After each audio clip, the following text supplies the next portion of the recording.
오늘 이 아침에는 사도행전 1장 6절부터 8절에 있는 말씀으로 알라, 받으라, 대라 라고 하는 주제로 하나님의 말씀을 증거하겠습니다.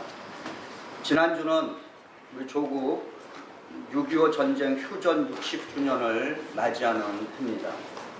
지금부터 60여 년 전에 6.25 전쟁에서 희생하신 우리 한국 국군들과 유엔군들이 있습니다. 특별히 유엔군은 한 4만 명이 전사했다라고 이렇게 통계가 나와 있습니다. 낯선 외국 땅에서 자신들의 생명을 바친 외국분들과 그분들의 가족이 오늘 우리 대한민국을 볼 때 과연 자신들의 사랑하는 사람들의 희생이 가치가 있고 보람이 있겠다라고 그렇게 말할 수 있겠느냐라고 하는 것입니다. 개인적으로 저는 오늘의 대한민국을 그분들이 보시면은 그들의 그 노고와 희생이 그 유엔군들과 한국군들은 오늘의 우리들의 대한민국을 보면서 자신들의 그 희생에 큰 보람과 기쁨을 느낄 줄 믿습니다. 마찬가지로 우리는 지난 7월 15일부터 26일까지 케냐 마사이 부족 단기 선교를 다녀왔습니다. 저희들의 단기 선교의 그 나눔의 시간은 다음 주일 예배 때 보고 및 간증으로 자세하게 좀 멀티미디어를 사용해서 여러분과 함께 하겠습니다.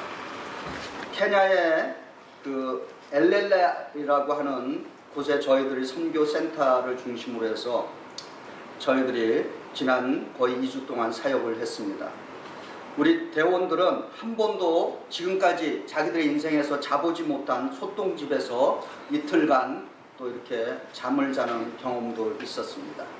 물론 밤새도록 잠자지 못한 친구들도 있고 자다가 눈 떠도 밤이고 계속해서 밤이고 언제 아침이 올 수 없는지 왜 이렇게 밤이 긴지를 세상에서 처음으로 느껴보는 그러한 시간이었습니다. 제가 너무 많은 에피소드를 얘기하면 다음 주에 할 얘기가 없으니까 에피소드를 좀 줄이겠습니다. 그리고 뜨거운 물 샤워 한 번도 하지 못했습니다. 미국에 우리가 도착할 때쯤에 제일 먼저 하고 싶은 일이 뭐냐고 친구들에게 물어보니까 뜨거운 물로 손이 뿔 정도로 한번 그 뜨거운 물로 지지고 싶다 뭐 그런 얘기를 했습니다. 그리고 침대에서 한번 좀 잠을 자보고 싶다 그런 얘기도 했습니다. 우리들의 이 단기 선교의 체험은 우리들 뿐만 아니라 저희들을 만난 케냐 마사이 그 부족에게도 도전과 의미와 또 어떤 보람과 기쁨이 되었다고 생각합니다. 또 저희들은 한 번도 해보지 못한 그 교회 건축을 완성하는 노동사역도 했습니다. 그리고 주일날에는 그 마사이족들과 함께 그 특유의 그 예배도 저희들이 함께 춤을 추면서 뜨거운 예배도 드렸습니다. 오늘 저희들이 읽은 이 사도행전은 교회 행전이라고 불립니다. 또한 사도행전은 성령 행전이라고도 불립니다. 사도행전은 이 세상에 지금 존재하고 있는 모든 교회를 위한 교회의 매뉴얼이며 이 시대의 교인들이 어떻게 믿음 생활을 해야 하는지에 대한 그 훈련, 그 지침을 가장 잘 가르쳐주는 말씀이 사도행전인 것입니다. 오늘 이 말씀을 보면서 오늘 본문에서 세 가지 키워드로 우리가 한번 말씀을 나누고자 합니다. 제가 항상 말씀을 드립니다. 국어를 잘하려면 뭘 해야 합니까? 네, 국어를 잘하려면 주제 파악을 할 줄 알아야 되는 것입니다. 산수를 잘하려면 뭘 잘해야 합니까? 분수를 알아야 되는 것입니다. 네. 그래서 우리 인생의 주제 파악과 분수는 하나님은 창조주고 나는 그분이 만드신 피조물이라고 하는 것을 그 주제 파악을 하는 것이 중요한 것입니다. 오늘 본문의 세 가지 핵심 동사에서 7절에 너희가 알 바가 아니요. 그리고 8절에 너희가 권능을 받고, 그 다음에 또 8절 후반절에 내 증인이 되라 라고 그렇게 얘기하는 것입니다. 이것을 세 가지로 풀이하면은, 첫 번째, 너희 알 바 아니다. You must know. 그 다음에 너희는 반드시 받아야 한다. You must receive. 그리고 너희는 반드시 되어야만 한다. You must be 라고 그렇게 표현할 수 있는 것입니다.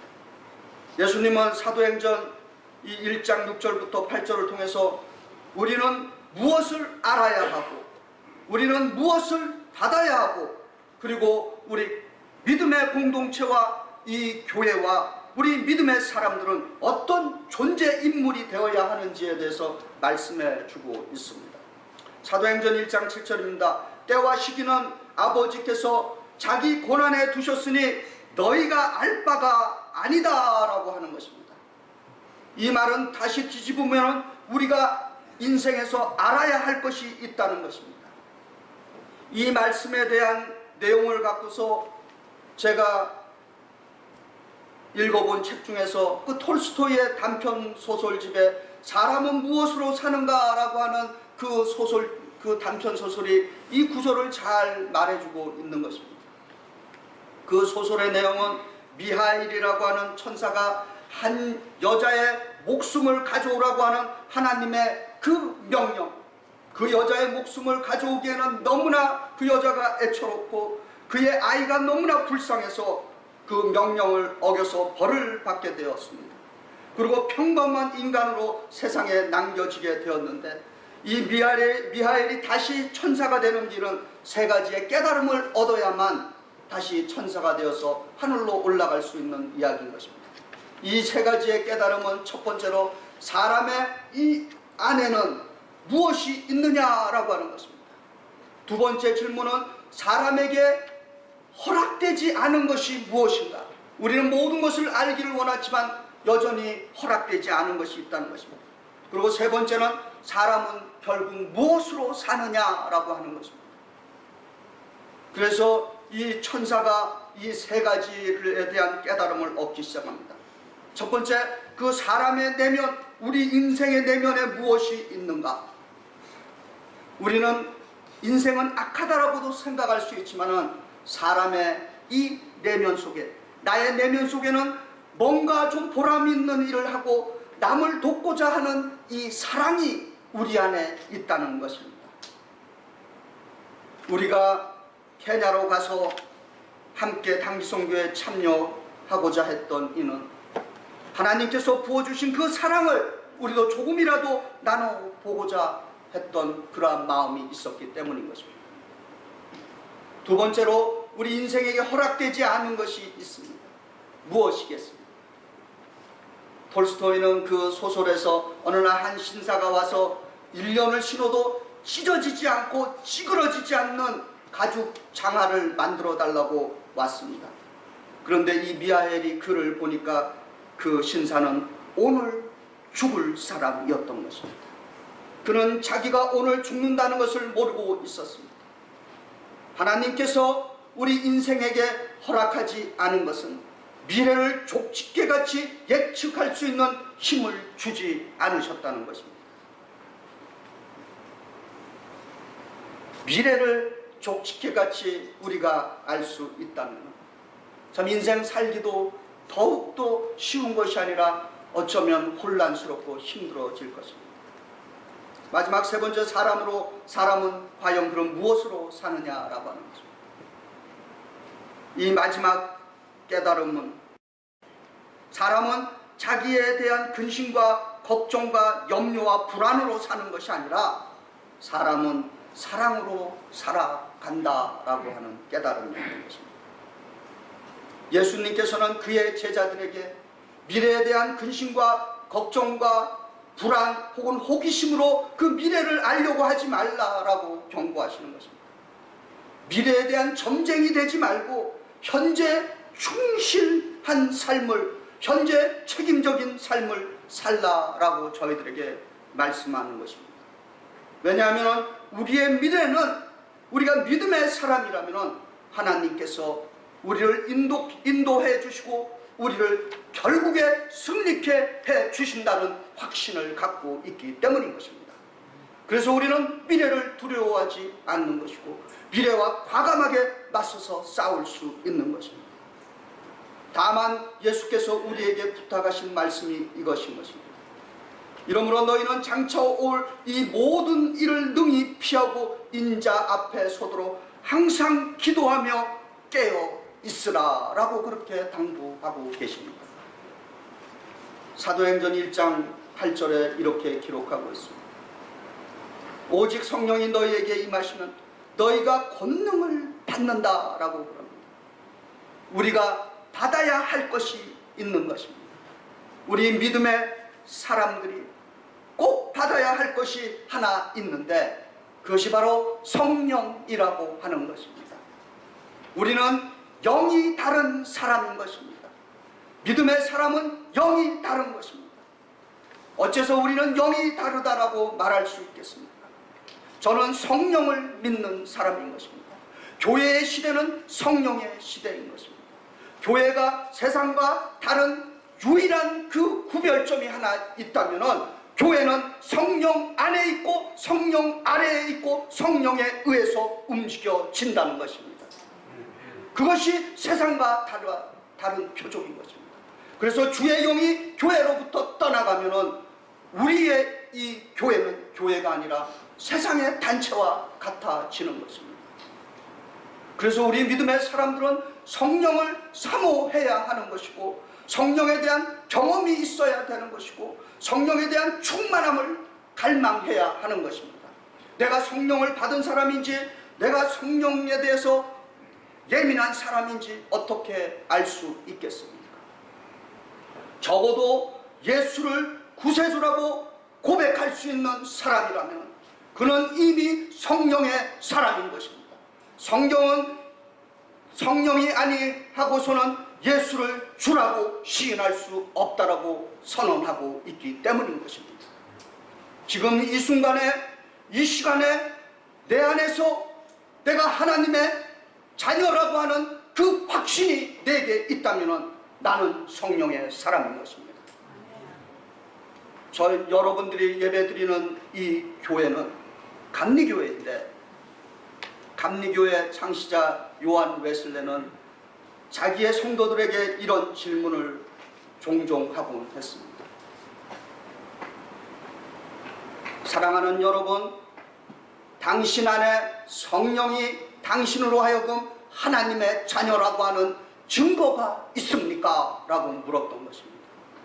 그럴 때 수많은 감리 교도들은 그 질문 앞에서 내 안에 있는 성령께서 나로 하여금 내가 하나님의 자녀라고 하는 것을 증거하고 있습니다 라고 하는 것을 담대하게 대답할 수 있었던 것입니다. 지금 이 순간 여기에 내가 하나님의 자녀라고 하는 그 증거가 있는 분들은 성령의 사람들인 줄 믿으시기 바랍니다.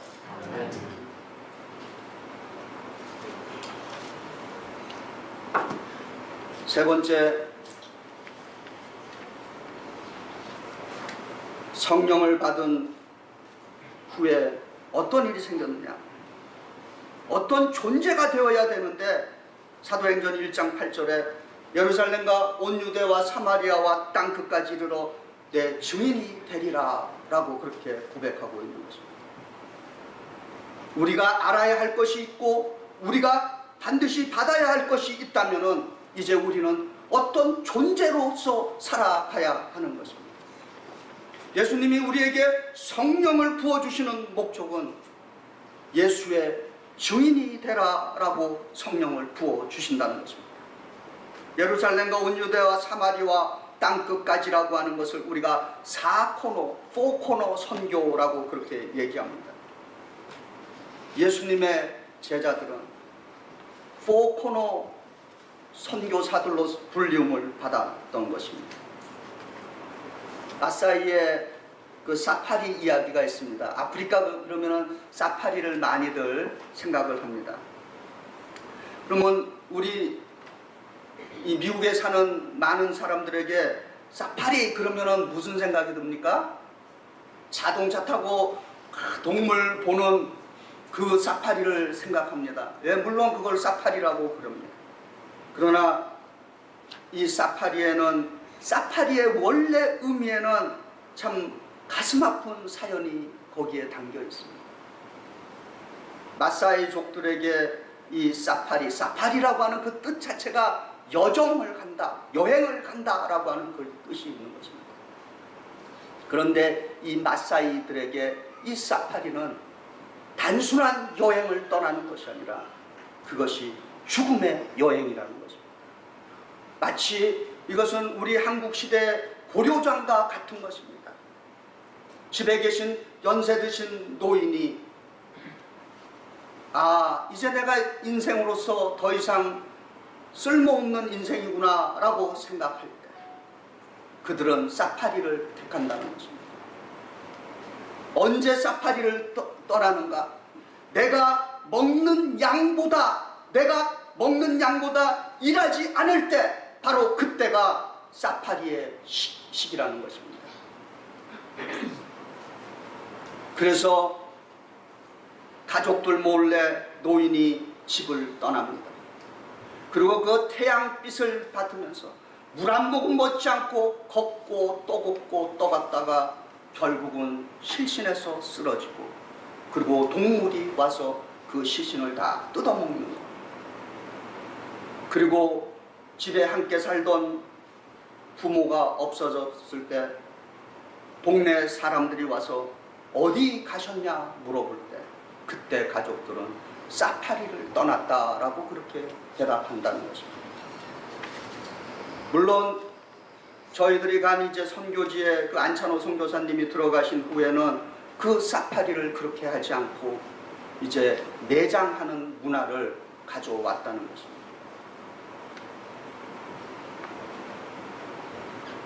최근에 선교에는 두 방향이 있습니다. 선교에는 두 가지의 이론이 있는데, 첫 번째 이론은 1040 윈도우 선교가 있습니다. 1040 윈도우라고 하는 것은 그것이 첫 번째 선교고, 두 번째 선교는 0414 혹은 414 윈도우 선교가 있는 것입니다. 우리 기독교에서 지금까지 선교하는 그 방법은 1040 윈도우라 그래갖고 지구가 이렇게 있으면 적도를 딱 갈라갖고 북이 10도 그 다음에 남이 40도를 거기를 중심으로 있는 나라들을 우리가 1040 윈도우 선교지라고 그렇게 얘기합니다. 거기에는 어떤 나라들이 있는가? 우리가 말하는 미전도 종족, 다시 말해서 한 번도 복음을 들어보지 못한 사람들이 그 지역에 살고 있는 것입니다. 거기에는 동남아시아도 들어있고 아프리카의 많은 나라들이 거기에 들어있습니다. 무슨 이유였든지 간에 정치적, 종교적 이유로 선교 사역이 극히 제한되어 있는 그런 지역을 얘기하는 것입니다. 이 지역이 얼마나 넓은가 하면은 우리 지구의 대륙의 3분의 1 정도 크기를 지금 점유하고 있습니다. 그리고 세계 인구의 3분의 2 정도인 40억 이상이 이 1040 안에 살아가고 있다는 것입니다. 그런데도 오늘 많은 선교사들이 파송되고 있지만은 이 1040 지역에 파송되는 선교사는 8% 정도밖에 안 된다는 것입니다.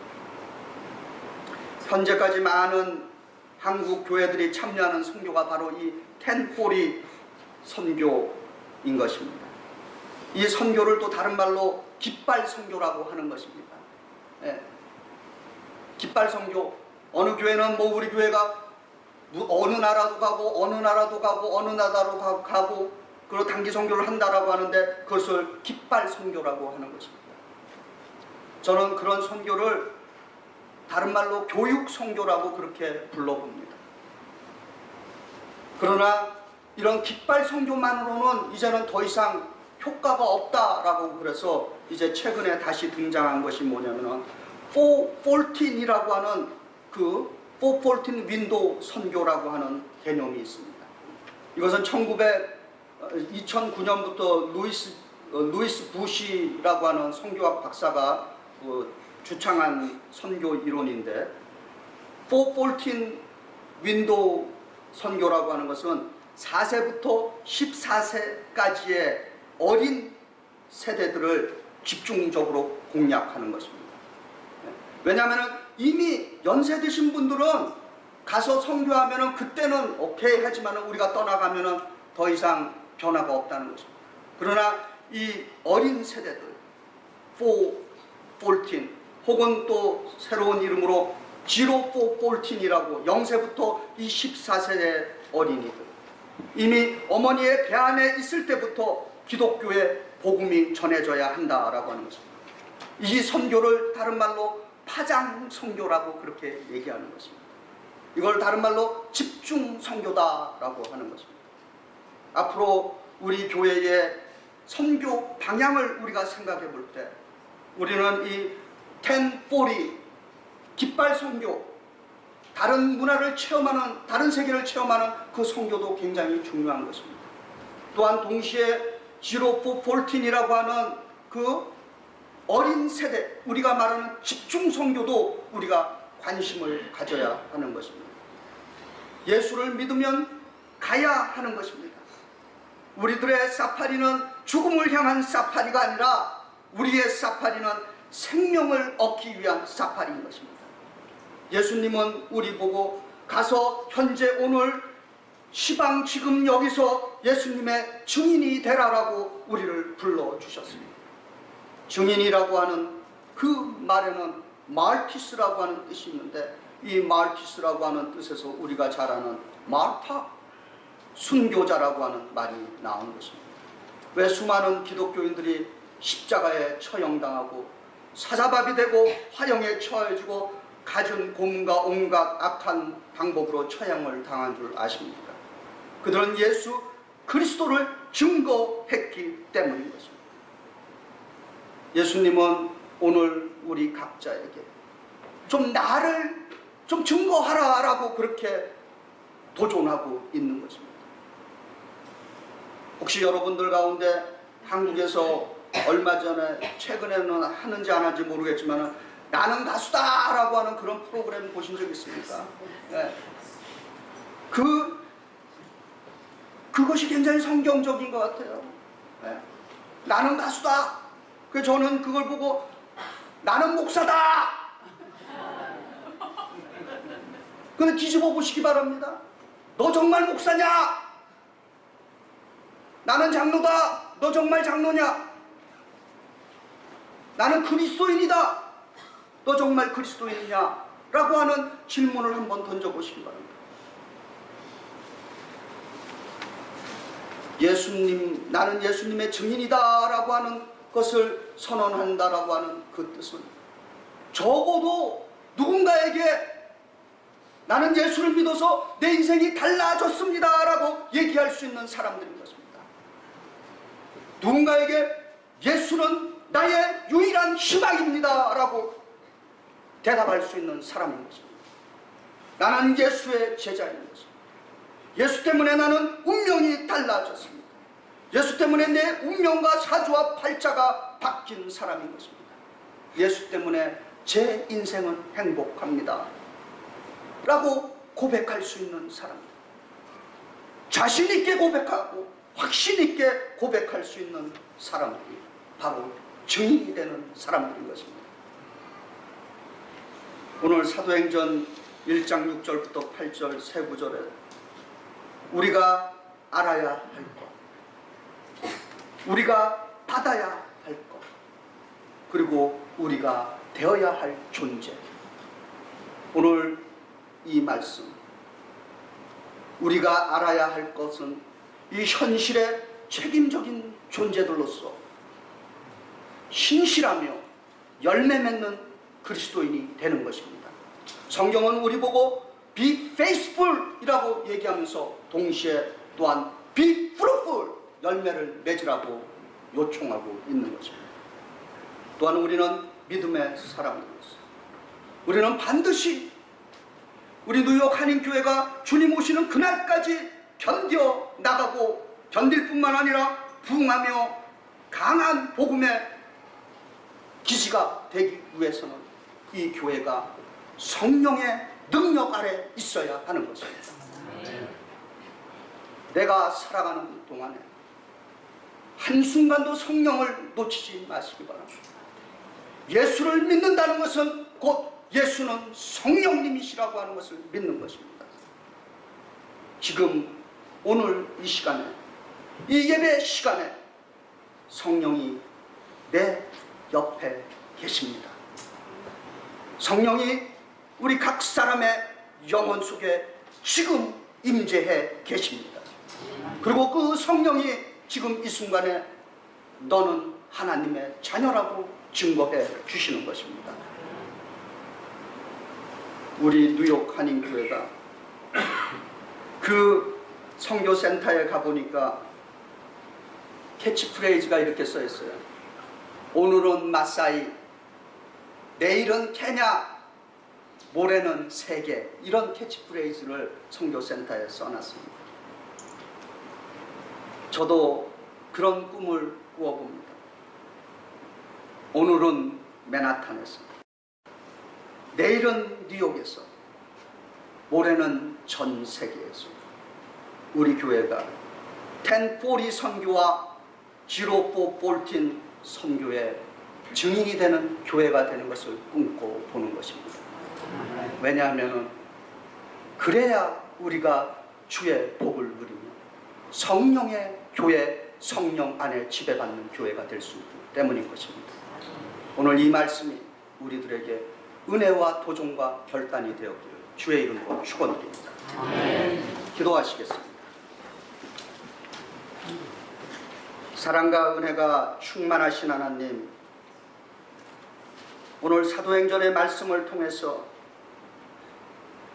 우리가 알아야 될 것과 우리가 받아야 할 것과 그리고 우리가 되어야 할 존재를 말씀을 통해서 저희들에게 이해시켜 주시고 깨닫게 하여 주신 줄 믿습니다. 아버지 하나님, 저희 뉴욕 한인교회를 이 시대 민족교회로 불러주셨사오니 민족교회로서의 사명을 다하면서 또한 지역을 섬기고 민족을 섬기고 세계를 섬기는 교회로 쓰임받게 역사하여 주시옵소서. 주님 오시는 그날까지 우리 모든 주의 백성들이 주의 자녀들로서 이 세상을 위해서 놀랍게 쓰임받는 위대한 하나님의 도구가 되게 하여 주실 줄 믿사오며 예수 그리스도를 받들어 감사하며 기도드리옵나이다. 아멘.